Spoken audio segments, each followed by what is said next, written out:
Thank you all so much for coming out, especially on Juneteenth weekend. I know there are 30,000 other places you could be, but you chose to be here. I am so excited to be here today. My name is Dr. Chanel Beebe. Hi, Dr. I'm the artist that has done all the artwork you see in the room. There are a total of 88 pieces, all of which have been done in the past 10 years of my life. This is our 4th event activating this space. It opened up in March of this year. We started with the opening reception, and then in April we did an open mic. In May we did another open mic. This is June, we're doing an artist talk, and then next month we'll keep it rolling. Before I pass it over to the amazing Marsha Young, I do want to, Marsha Philpott. Marsha Music. Marsha Music, that's what I usually call you, Marsha Music. I do want to shout out my amazing food vendor in the back, Jasmine of Indigo Culinary Co. Jasmine has so amazingly created a menu that is inspired by Soulful Symbolism, the show that y'all are in right now. Jasmine, do you want to say anything about the food you have? I do food, but I like to do it in a way that facilitates storytelling and how we can connect with the stories of these things. So when Vicky asked me to do this for Soulful Symbolism, I just asked myself, like, what is more soulful than soul food? And when it comes to symbolism, I'm just going to give you a quote from one of my favorites, who is Michael Twitty. He's a culinary historian, and he said that awa, that is the Yoruba word for being.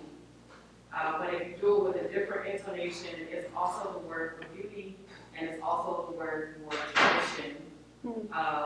So when you eat these beans, you are filling yourself with beauty and tradition. And the black eyed pea has a lot of different symbolisms in Black American culture and West African Black culture, all the way through spirituality.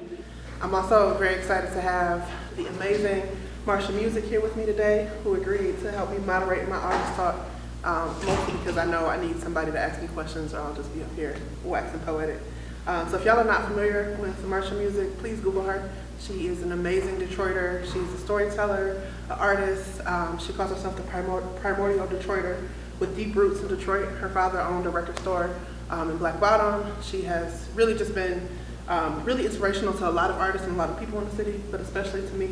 She always takes me under her wing and responds to my crazy Facebook messages when I need help. So I'm going to pass it over to Marsha. Well, I thank you, and I'm honored to be here. I'm honored to be here kind of shepherding you through this process of this opening. It is very telling, the fact that you're able to have a body of work of this magnitude. There are a number, you can't see it in the camera, but there's a number of works all over this room that she has been creating down through the years. You've been working on, and these are beautiful works, beautiful in texture and color and form. And I have seen your work, of course, but I've never seen this much of it at one time. So this is a beautiful thing. Well, we get started. I'd like to know, I have some questions here, and I'm going to not take them in the order in which they appear. I would like to start with this. Being from Detroit, how has the city's culture influenced your artistic identity and your work? And I would like you to also say a little bit about who you are, where you come from here, and how are you Dr. Chanel? Okay. Let's start there. Okay. I was born and raised right outside of Highland Park. That's my hometown. And I think because where I lived was so central, I never, entirely claimed east or west, even though technically I'm very west. That's very west. But I think, from a very young age, my mom and grandmother had me involved in so many different events, cultural, creative, artistic. So I always knew that Detroit had a lot to offer. And I think for most of my life, I was actually kind of oblivious to the narrative about Detroit, because to me it was always so lively and vibrant that I thought everybody's city was this amazing. I thought everybody's city had all this history. And one of my first kind of forays into what I was going to be doing academically was being involved in a program called DAPSAP, which is the Detroit Area Pre-College Engineering Program. So I was doing that on Saturdays, learning about engineering, but also, I come from 4 generations of entrepreneurs. While I was in high school, I started a business, started a school store. So during the week, I was very much a business person. On the weekend, I was doing engineering. And throughout all of that, I was like painting and creating in some way. And then, when I got to college, so I went to Bates Academy for middle school here, which is actually up the block, which is why well, it used to be up the block. Then I went to Renaissance, which is where I started the school store. And I was, I did really well in school. I always did really well in school. And I had a culture shock and just an intellectual shock when I got to college. Not only, was I like the top student at the top school in Detroit, but I enjoyed school. I'm a very nerdy person. I enjoyed my homework. I enjoyed reading and learning. But when I got to Michigan, something changed. Something wasn't quite hitting the same. It had a lot to do with the lack of culture that was happening there.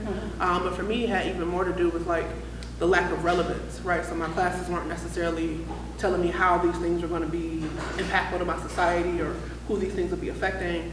And as I was going through my engineering coursework, I realized that nothing about that coursework was made for me. Nothing about that coursework was expecting me. And if anything, I was just kind of lucky and blessed to have found myself at Michigan. And I think at the time there were 6 or 7 other Black students from Detroit in my same major. They have never had that many at once since, and they hadn't before then. So we came together, we started helping each other, we started teaching each other, practicing together, learning together.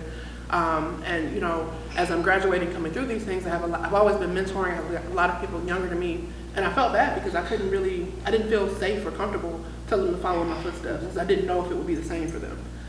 So when I graduated from Michigan, I was like, something ain't right with the way engineering is being taught. I understand how powerful engineering is. I understand how creative you can be. I understand how useful it can be. And also, it's really just not hitting like it's supposed to be hitting for those of us who have social concerns, those of us who have cultural concerns. So I decided to go into grad school to study how to make engineering more relevant and more interesting.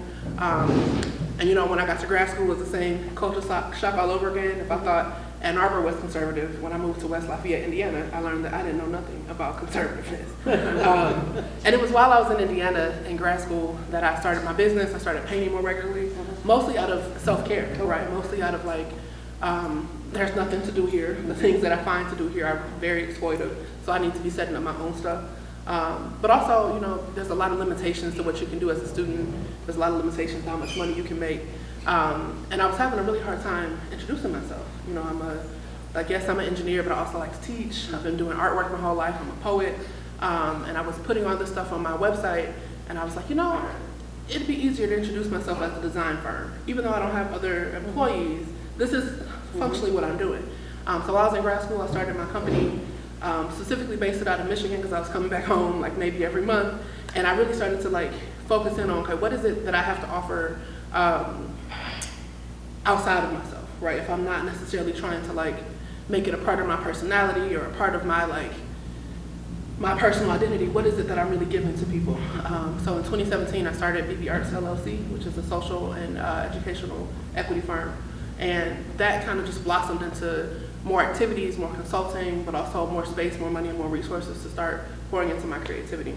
And I think, coming from 4 generations of entrepreneurs, coming from, parents and grandparents who kept me busy and kept me engaged, you can see that in my artwork, right? So at every point, as much as, 1,000 things might have been happening, at some point I'm picking up a paintbrush. At some point I'm picking up a pen and I'm writing some poetry. At some point I'm creating. And I think Detroiters have that. There's a lot of creativity, of course, but there's also this sense of whatever my journey is, whatever I'm experiencing, it deserves to be expressed in some way. If not just me, somebody needs to hear what today was like, what's happening, or what I don't like. And I think, historically, we've been amazing at that, amazing at telling stories about what we're going through and, how unique it might be, or what the commonalities are between our journeys and other people. Well, I think that you are an expression of what is talked about when you have such gifts in both what they call the right and left side of the brain. And it must be something in your family raising you up, I would say, because she's extremely gifted. And she's also highly organized. And maybe that is one of the things that have made you successful thus far, because she doesn't have some of the stereotypically disorganization of artists. She's an artist, but she's highly organized, like an engineer that she is. And so I think these two sort of conflicting or parallel forces have shaped you, you know, in order to help you to excel. What is the brand of entrepreneurship in your family? So my father runs a appliance repair business, and he inherited that from his father. I want to say my grandfathers were also doing some type of appliance repair, but before him, I have a great aunt and a lot of my family in, I can't remember if it's Alabama or North Carolina, but they actually own the chain of funeral homes. Okay. And it's always, whatever we've been doing is always like in service of whatever need they see. Real So they were business. doing Real businesses. Yeah, yeah. And I grew up, you know, riding around the city with him, going to different spots. Also, I don't know, I feel like we were always going to some festival where I was meeting people who were selling things and doing stuff. So to me, entrepreneurship never seemed far away. If anything, it just seemed like a natural thing you did at some point, even if you had a full-time job. Like there was something you had to offer, something you could offer in some way. Wow. Well, are there specific moments of experiences that really influenced your creative process throughout the years that you can recall?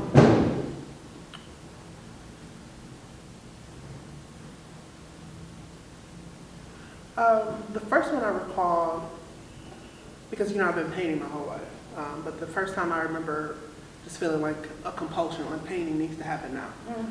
The first time I remember is when I was in undergrad, and I was in the process of trying to become a part of a Greek organization.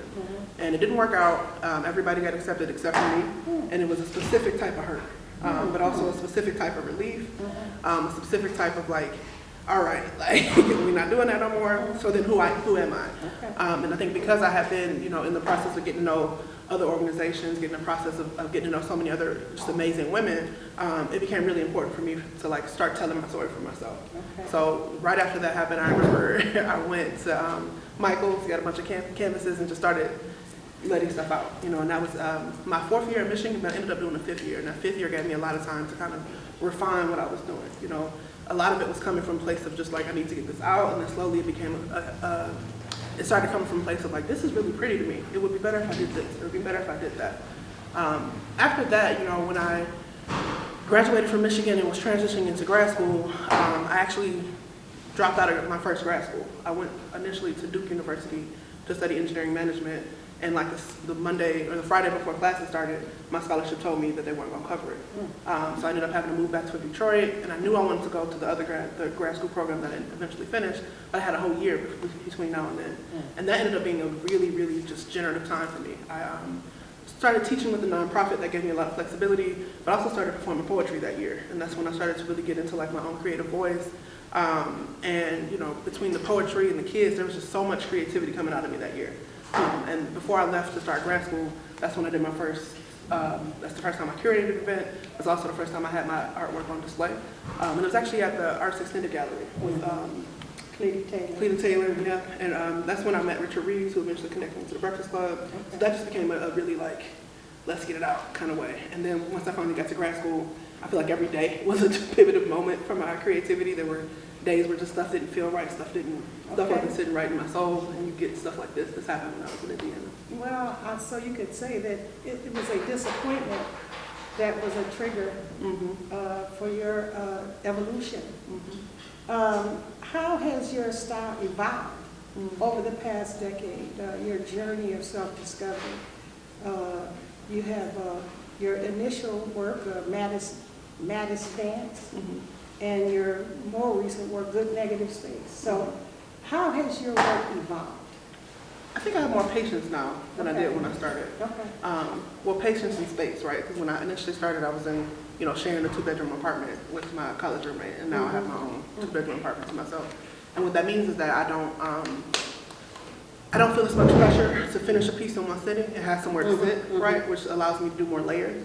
Whereas I think when I first started, everything was happening in one sitting. So has a lot of layers, but that all happened at once, right? And acrylic is not very forgiving. You know, once stuff dries, it's dry. You know, whereas some of the more recent pieces, you can tell they kind of set there for a minute, had another thought and another entire style happened on top of something. So I think it's definitely the patience, which I think very much mirrors just my patience with myself over the years, but also my motivation going from like disappointment and need to express to like a little bit more light, like I'm expressing because I feel like painting today, not necessarily because it's a thing I need to process or a thing I need to get out of me. It's more so like, I want to play with these colors, or I just got some new paint, let's figure this out, you know? Well, you have a way of integrating color in your work. Your work is very colorful, and everyone who uses color is not good at color. I mean, just because you putting some different colors on something, sometimes that doesn't work out. But you have a very nuanced sense of even vibrant color, but it's also nuanced. So how do you choose the elements of color, particularly in works that are mostly abstract works? How do you do that? So the danger in abstract work is that it can always be too much, right? It can always get to a point where it's just too much happening. But my art style has always been like you kind of stick with it until it tells you it's done, right? So if I get to a point where it feels like it's too much, then I have to figure out, okay, how do I scale back? What maybe it's some muted colors. With most of my pieces, you know, because there's a layering that happens, there's usually some desire, inspiration for the background, right? And I let the background sit, and then I'm coming back and I'm looking at it, and I'm like, okay, what color complements that one really well? And then we just kind of keep doing that until we get to a place where it's like, oh, it's missing this one thing, or it's missing this one. It needs something shiny. It needs a whole different texture. And you know, sometimes, quite honestly, I'll be doing a piece, and I'll like just run through the rainbow in my head, like, what color haven't I used yet? What did I miss? And that color often is the color that like just kind of gives it a whole composition. Because color, like you said, it's really finicky. It's really like you can't unsee color. Like where, you know, when I think about, especially if I was doing more like realistic pieces, there would be light and shadow to kind of help me play off what's happening. But because a lot of my stuff is, you know, existing in this non-real space, every color means something to the eye, right? So I have to be really careful about what sits next to what. But I've had like maybe 2 or 3 actual art classes in my life, so I know the color wheel, right? I know what complements. I was going to ask you that because you're highly educated as an engineer, but you are not necessarily self-taught as a visual artist. No, I would say I'm like community taught. It was a lot of just like meeting people and seeing artwork I like, asking questions, watching processes, and even like especially probably the next pivotal moment would be when I started getting involved in the Detroit Fine Arts Breakfast Club. Because that gave me access to a bunch of different ways of thinking about artwork, but also a bunch of different like even ways of setting up a studio that like transform the type of artwork I can make and the kind of stuff I can do. But I've taken a couple art classes. They're just not my favorite thing. But I still have a lot to learn. So I've been signing up for like different things. And I've also recently gotten into pottery, so that's become a whole new. Do you have a special color palette that you enjoy more than others? Probably, I do. I don't know if there's a piece. It's probably what you see right here with Chasing Ambition. Purple, blues, and greens are my favorite. And then usually some type of red or yellow happens just to highlight the purple, blues, and greens. Beautiful, beautiful. What kind of works have you done that evoke emotion and provoke thoughts? What do you do that really expresses that in the viewer?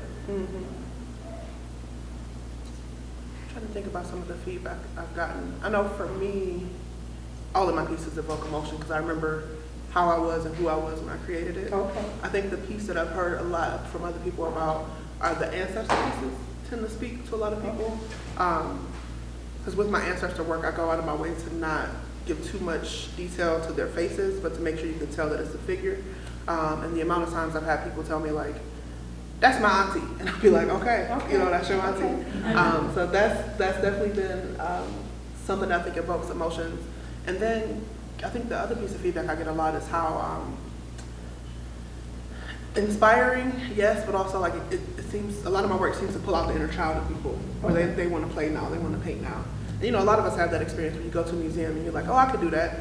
But like, it's another thing to have the experience of like, oh, I want to try that. You know, like, and I think a lot of us kind of think, oh, you know, it looks really simple, but actually try it. Like, your inner child will enjoy it. It's probably not going to come out exactly how you want it to come out. But I think that's the other emotion I hear a lot. It's just that, okay, I want to do a thing now. You know, I want to get some paint. I want to get an iPad and start drawing. Those are probably the pieces of feedback I get the most. Okay, all right. Because a lot of the work is very evocative. You know, when I see it, I can actually picture what it brings out in me. You know, what kind of memories does it bring out in me, you know? Do you have a preferred emotional tone to work with? Like, does sadness cause you to work more? Joy? Anything like that?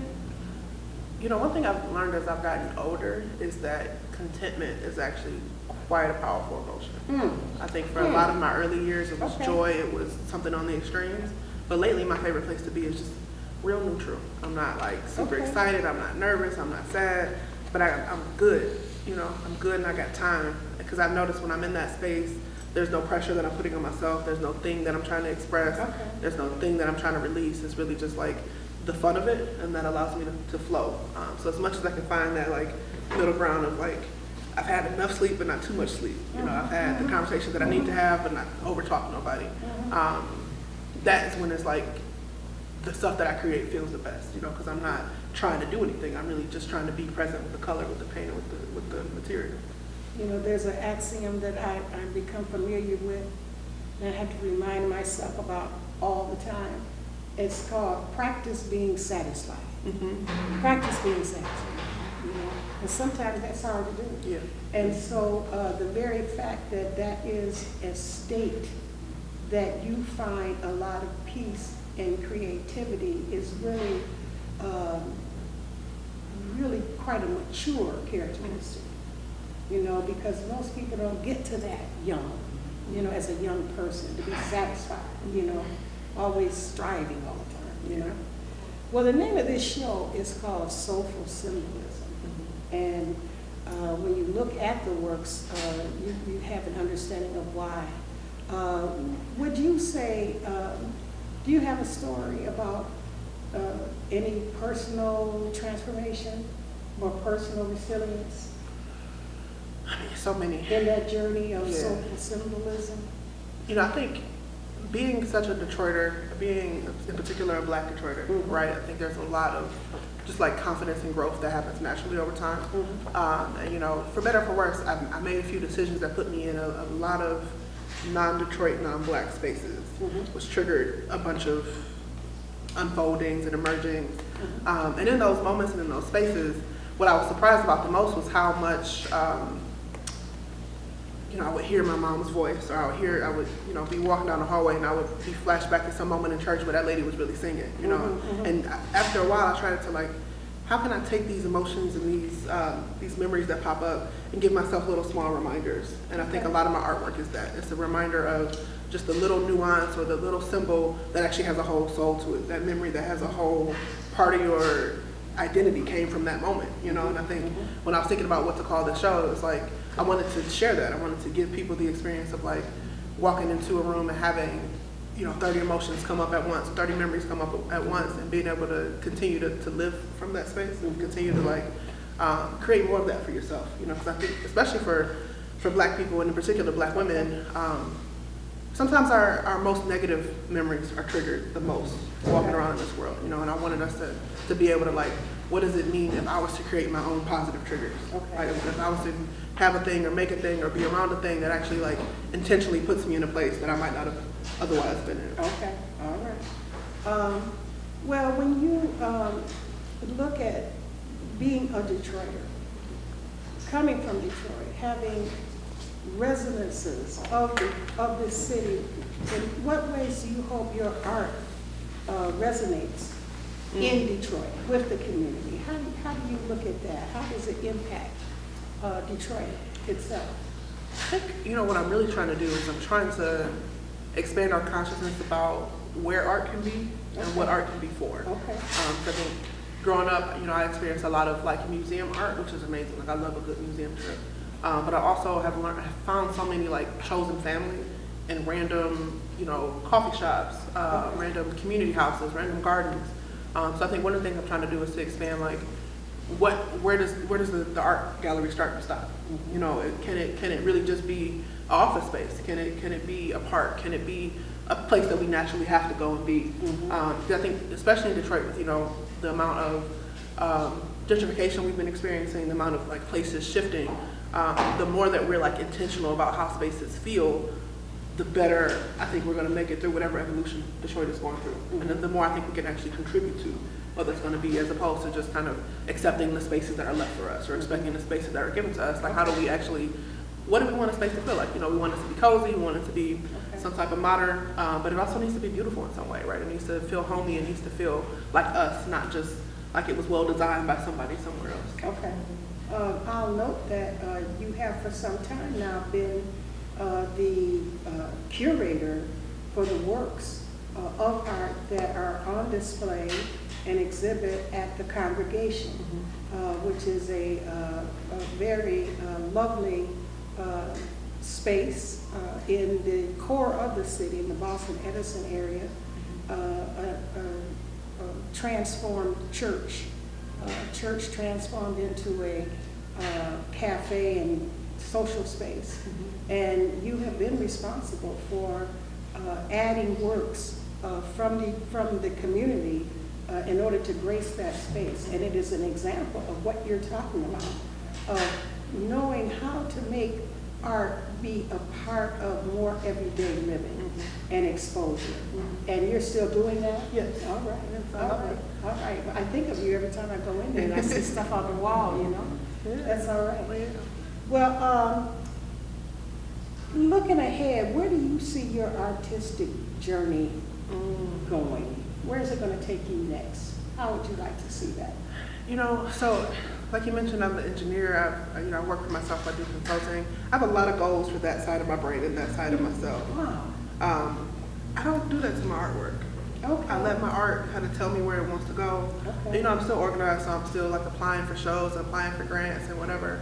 But I think because my art is so personal, maybe there's a part of me that's afraid to see too specifically for it. But also, my experience has been, particularly with my creativity, my experience has been that I just kind of need to show up and be who I need to be when the opportunities arise. Like this show was not something I applied for last year. This was not even on my radar of last year, and it's become my whole year. And a lot of my best like creative successes have been just being at the right place in the right time, having the right conversation. Like I know what I would like. I really would like to do a fashion show with my artwork on it. Because I've been putting my artwork on, clothes and stuff for years, and people need to like watch it.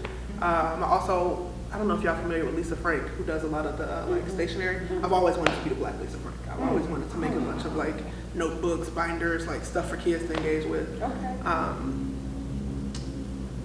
And then I've been getting, like I said, I've been getting into pottery, and I've been teaching at an architecture school now for a couple years, teaching how to do research, and that's kind of shifted my brain to like imagine if my art took up a whole room in a different way, or if my art was a building, or if my art was like a space or something like that. I don't know how to get there, but those are the thoughts that are happening. We'll see what comes first. So even as an engineer in architectural context, your other side of the brain is also working on your art in relationship to spatial elements, which is really something, I really am so fascinated by this because I'm a person, I've been around many artists, and my late husband was an artist, and art permeated his whole life. That side of his brain was there, and to see how it manifests in these other areas for you is really pretty amazing, But you also see it because your art itself, it can also be very structured, and disciplined looking, which is good, And even putting out something like this, is a part of her discipline. You know, she has a lot of discipline and order. You know, everything is just so, the way it should be, you know. I know that Get that from them too. your mother has to be very proud of you, and grandma has to be very proud of her. I know I'm proud of her. Yes, I'm proud of her, yes. So, okay, well, we're kind of getting on with time. Is there anyone who has a question? Are there any questions for her? She's such a brainiac. Leonard? I would like to ask, where do you draw your inspiration? I feel like I've answered a little bit of like the motivation. So when I think about inspiration, there's a lot of other artists, especially in the city, that kind of keep me on my toes. Lately, Tiff Massey has this exhibition at the DIA that is phenomenal. And I've been in love with the DIA since I was a child. I think it's the best art museum in the country. I still have a few to go check out. But I've been going to the DIA forever. But her exhibition was the first time that I felt represented in the DIA. And just that sensation of like seeing elements of yourself on the wall in such a, huge institution. That inspired me quite deeply. When we talk about taking up space, I think her work does a great job of like giving the room energy, right, and giving meaning and nuance to like these different shapes and things. So she's been inspiring me a lot lately. I've also been really inspired by just a lot of the other painters that I know in the city. There are some like phenomenal abstract painters like Damien Deontay, Reggie Singleton. I'm also a curator and I collect art, right? So that whole part of consuming art also kind of feeds back into the creation of my art. And then, I've been doing some social media consulting for a few years, and I'm actually been working with a pottery studio around the corner from here. And I've been like making her flyers and stuff for like 3 years now, but as of like 6 months ago, I started taking pottery classes. And there's something about that clay in my hands that's been a different type of inspiration. I thought it would just kind of stay with the clay, but it's actually kind of turned itself into coming back to the artwork. So I've been making like little small trinkets and things to add to my artwork to give more texture. There's also artist Quay Cool on Soulful here from Detroit, who's been making headpieces with pottery in it. And he's been a really big inspiration.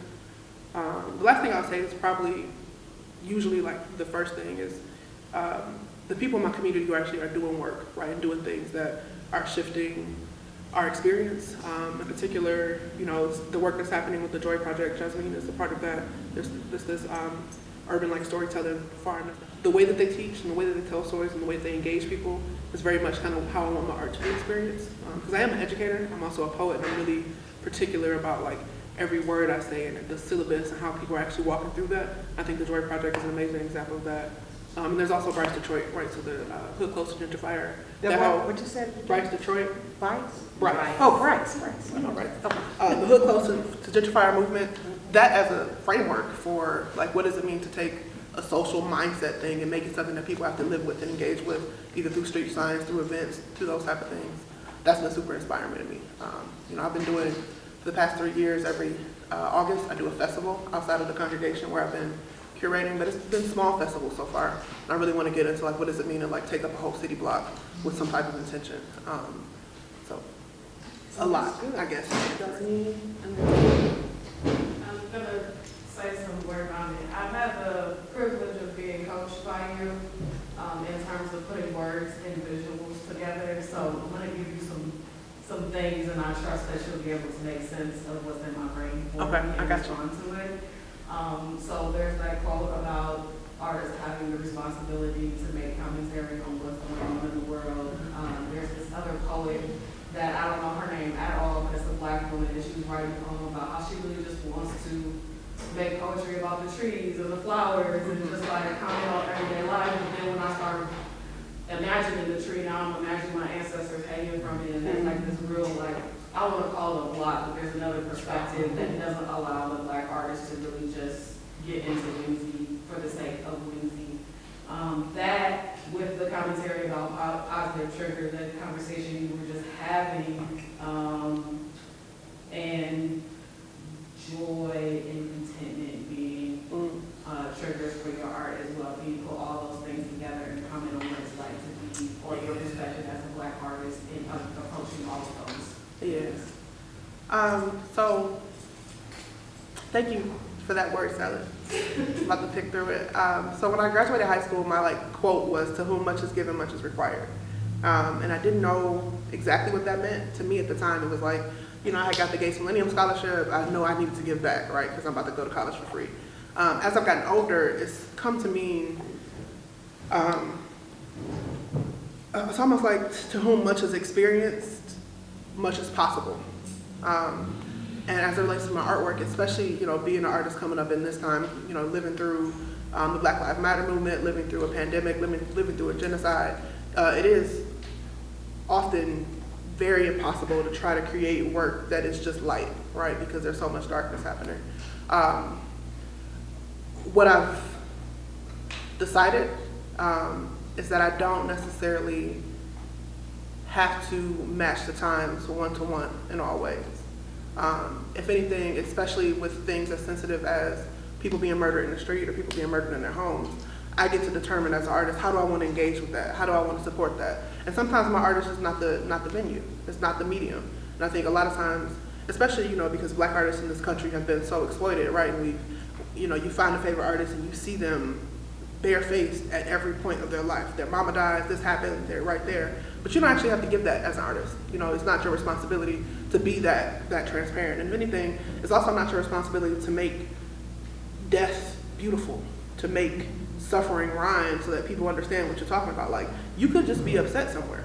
You could, and for me, especially, like when I started grad school, that's when, Trump had been elected and all those other things. And I was like, I'm not about to wax poetic for y'all. I'm not about to try to encapsulate this into a way that's beautiful. If I can, that's awesome. And I take my hats off to the artists that have been able to really create some type of concise moment for that. But we have to remember that, like I said, to whom much is experienced, much is possible. It all doesn't have to come out in the same way. And so for me, I let my consulting, I let my activism, I let my coaching, my mentoring, I let that carry some of that weight so that my art doesn't feel like it has to do all the things. Because it's not fair to my artwork to have to be super intellectual all the time, have to be, perfectly socially relevant. And what I find is that the more that I do work in other venues, the easier it is for me to create, and the easier it is for me to create experiences around my artwork that also loop back to that. So I might not have a piece that speaks about the oppression or the genocide or whatever, but if we talk about my artwork long enough, capitalism is going to come up, imperialism is going to come up. So it's really my job then as an artist to create space so that conversations can happen, that dialogue can happen. And I think for a lot of us, especially a lot of the young entrepreneurs that I'm mentoring, reminding them that everything doesn't have to be everything. Everything doesn't have to represent your whole self. You get to be many different things. Everything is kind of possible. But I think, because we're used to, like I said, seeing artists highs and lows, you think that I'm supposed to be amazing and camera ready at every point. No, sometimes I'm just upset. Sometimes that news article pissed me off and I don't got nothing for it.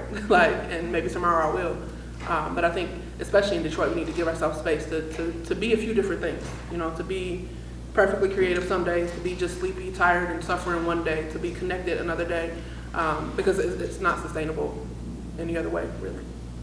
Just following that, without having to explain the entire piece, what is your noisiest piece? Not in color or description, but the most conversation in your head, which pieces? This one. That's why it's right here, because I'm like, well, this piece, this show is actually my first time showing it, even though it was done in 2016.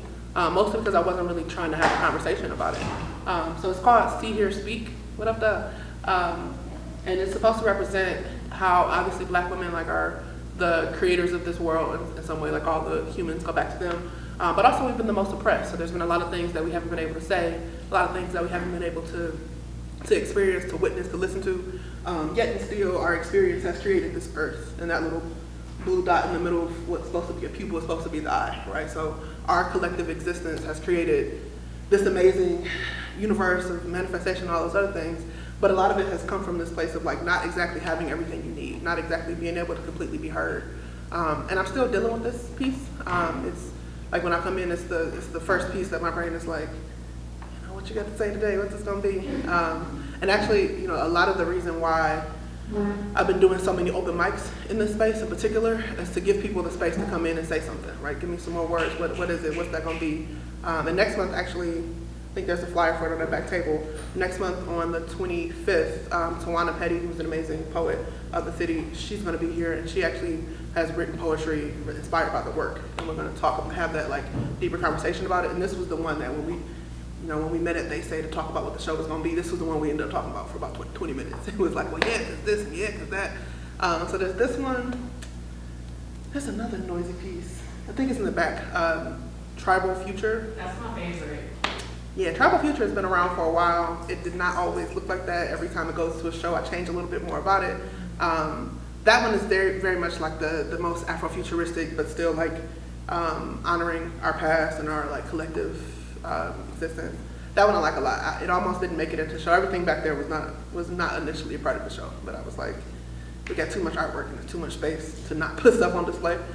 So that's been the one from the back room that people talk about the most. And then Beauty and the Chaos. If you're true, like if you really like abstract artwork, that big chaotic piece in the back has a lot to say. I have a couple of questions. I'll try to sum it up.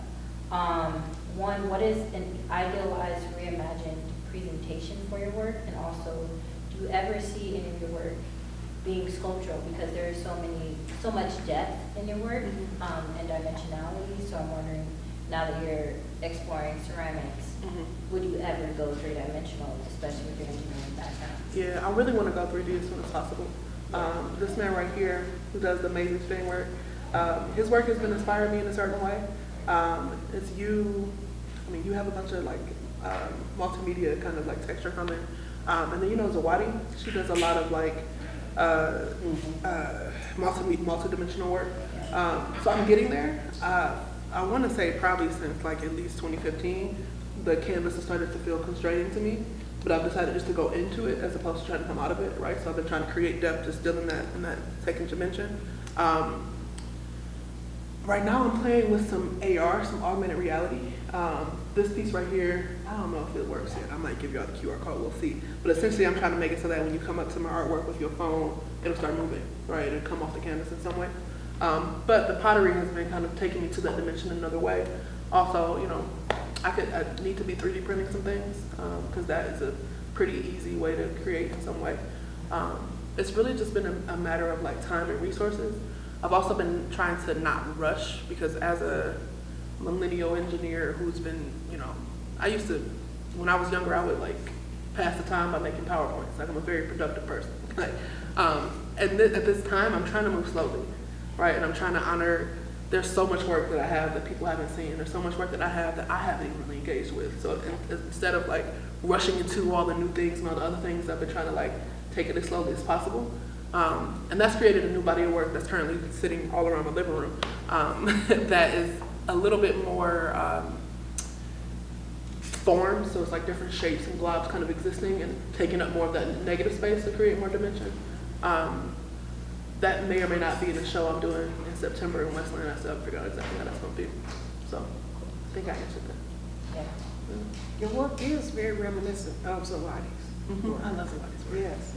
Yeah, I want to collab with her. I have a few of her pieces in my house. Yes. Yeah. Look up Zawadi. I'll send y'all a link afterwards. You put your name on there, I'll send you a link to Zawadi stuff. Kalisha, did you have a question? Yeah, so I've been trying to figure out how exactly I want to ask the question, okay? So, of course, I've known you for some time now, working together professionally. You've always exuded a certain level of tenacity and confidence and passion and compassion and a number of different things that I admire, in you as a person, as a fellow educator of these various things. And I tend to think, and I think it's true, that your lived experience, of course, helps inform all the things that you show up as, every day, right? And so I'm curious about, was there ever a point, and I hope I'm not asking like the same question because I can't, that's okay. And Ms. Marsha may have asked you, in your younger years, was there ever a moment where you doubted, like, who you could potentially become? And if you could go back and talk to that younger self, like, what would you say to that younger self about how it all turned out on this side of things? Good question. Great question. There were a few points where I don't know if I doubted who I'd could become, but I doubted my worth. There were also points where I doubted my environment, not necessarily like my immediate family or my community, but as I started to realize the country I lived in. I remember the first time a friend of mine went to jail for nothing, and I remember being like, okay, wait, so where am I? Like, what's really happening? As I think back, I think the things that got me through it, unfortunately, and I don't think it's 100% sustainable or healthy, but that Detroit hustles harder mindset. A lot of times the clarity is in the work. And I think because, I had just the muscle already of just continuing to do something. Like I remember when my friend, remember DeLawrence from church when he went to jail? I remember feeling a certain type of way when it happened. And I remember like the next week I was at work, I was like a soccer referee or something, or some kid did something, he got in trouble, and then like an hour later he was fine. And my brain was like, okay, yeah, he gonna be fine at some point. Like there were moments where I was doing something else that actually came back and addressed that. And I think what we would like when we're going through stuff where we don't feel confident, or we don't feel like it's possible, we would like it to be resolved right then. You want to stay in that space until it's over. You never feel a thing again. And I've literally never had that feeling. Like any important emotion I've been through has taken time. So I would tell myself to let the time happen. I would not want to hear that, but I know that that's really all that happened. Not to say that time heals all, right? But time will actually show you what needs to heal and how stuff needs to be healed. And as a kid, you don't got a lot of that because you've only been around for so long. So to have somebody tell you to wait a minute is annoying. But like they used to say, keep living. that like keep living, keep on living. That's how they say it. And also keep doing. I think a lot of times when we feel insecure, we stop or we use it as a sign to not do the thing. But I got really good at being embarrassed at a young age. Like it's really hard for me to stop doing something because people are laughing or because people don't appreciate it. Like I'm an only child, so I'm gonna entertain myself, right? And I think had I stopped at the first couple things, my art would have never gotten better. And especially as somebody who's like community taught abstract artist, like there's a lot of stuff that just don't look like nothing, right? There's a lot of stuff that really ain't that cute, that kind of make you, I got some stuff that actually will make you sick if you look at it too long, right? But had I stopped there because I'm like, oh, I'm not good at this thing, I never would have gotten to the pieces that actually make sense, the pieces that actually feel some type of way. So keep living, keep working, and just don't compare. Because especially in this time, you're not gonna be able to have anybody else's journey. If you see that thing happening, it's too late. It already happened. That person got it. You got to do something else.